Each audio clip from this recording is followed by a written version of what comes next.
কিন্তু দিদি, আমাদের বাড়ির পুজো এগুলো তো পরম্পরা অনুযায়ী হয়, তাই না?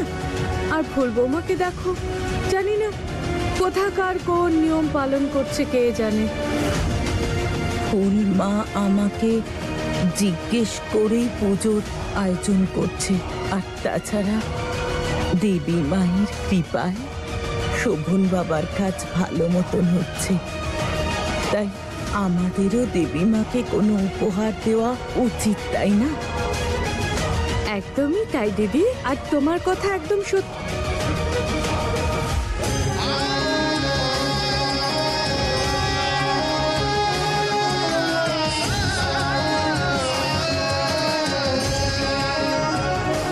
সরোজ, তুমিও তোমার হাতের ছাপ দিয়ে দাও।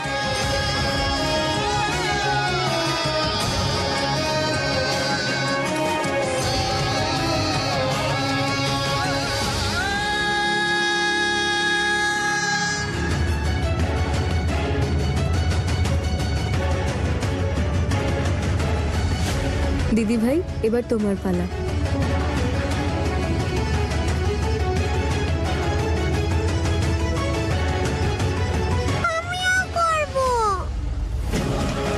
সোনা, তোমার হাত নোংরা হয়ে যাবে।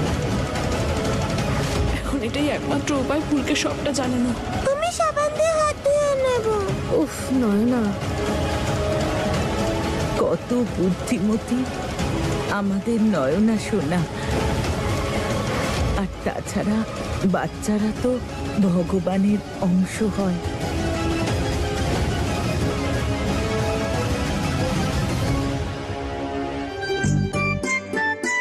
আমি সুন্দর করে করেছি না?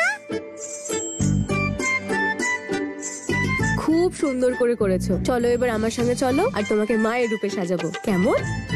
চলো।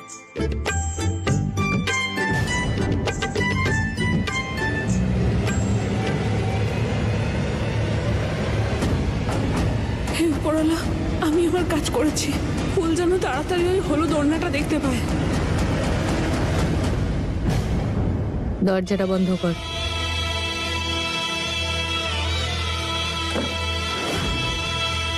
কি বলতে চাচ্ছিলে তুমি? আজকাল খুব মুখ চলতে শুরু করেছে। ওই ফুলকে বলতে যাচ্ছিলে না তুমি? আরে তুমি কি মনে করেছো বৌমা, যে একবার ফুল বৌমা তোমাকে বাঁচিয়েছে তোমার ভাগ্য সবসময় তোমার সাথে থাকবে?